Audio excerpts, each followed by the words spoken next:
아시아나항공 기내식 대란이 박삼구 회장의 퇴진 요구로 번지고 있습니다. 오너리스크가 불거지면서 경영 상황에 대한 우려도 커지고 있는데요.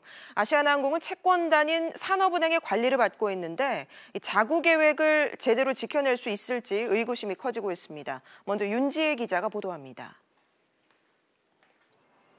산업은행은 지난 4월 아시아나항공과 자구 계획에 대한 약정을 맺었습니다.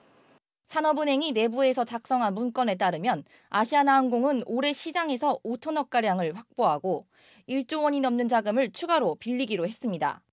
산업은행은 아시아나항공이 이 자구안을 연말까지 실행해야 한다고 못 박았습니다. 하지만 자구안 이행에 대한 부정적 전망이 나오고 있습니다.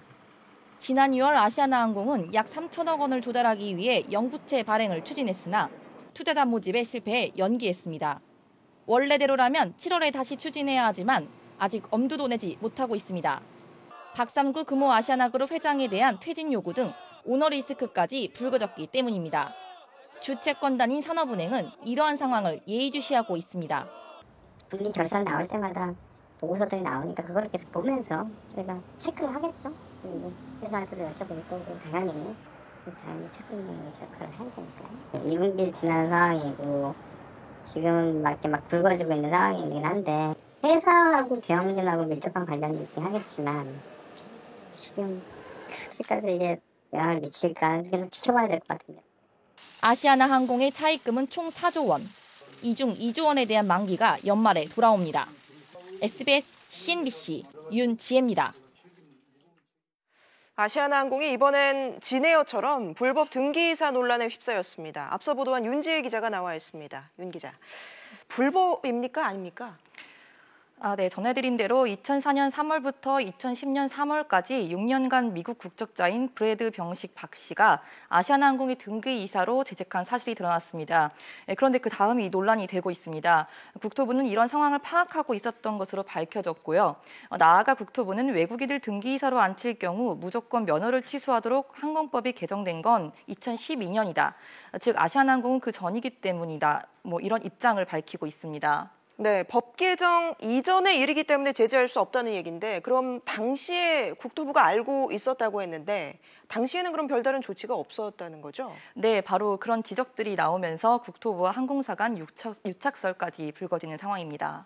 그렇군요. 이번에는 아시아나항공 재무 상태 좀 보겠습니다. 얼마나 심각한 상태입니까? 네, 우선 부채 비율이 상당합니다. 3월 말 기준 아시아나항공의 총 차입금 규모는 약 4조 4천억 원, 올해 약 2조 원 만기가 돌아오고요. 부채 비율은 1분기 기준으로 600%에 육박합니다.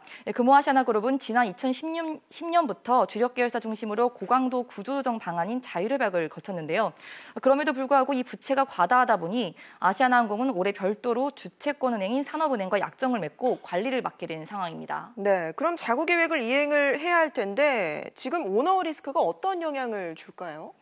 산업은행 내부에서 작성한 문건에 따르면 아시아나항공은 약 2조 원 자금이 연말까지 필요한 상황입니다.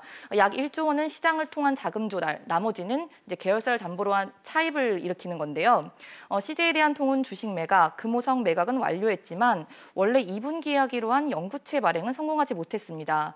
3분기에도 계획이 많이 있는데요. 유상증자와 에어부산 상장 등 이런 계획이 있지만 현재 기내식 사태로 불거지는 오너리스크 때문에 실행이 불투명한 처지입니다. 네, 만약에 연말까지 자구 계획을 이행하지 못할 경우에 워크아웃도 갈 수 있는 건지 산업은행 입장은 어떻습니까?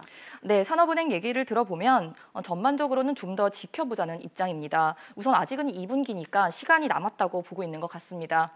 산은에 따르면 당장 아시아나항공에 타격이 오지 않았다고 보고 있는데요. 산은은 사회적 이슈 때문에 회사 자체를 문제로 볼 수는 없고 긴 호흡으로 지켜봐야 한다고 답했습니다. 만약 아시아나항공이 약속을 제대로 이행하지 못할 경우 워크아웃을 바로 가기보다는 산업은행이 직접 구조조정에 나설 가능성도 있습니다. 알겠습니다. 윤 기자 얘기 잘 들었습니다.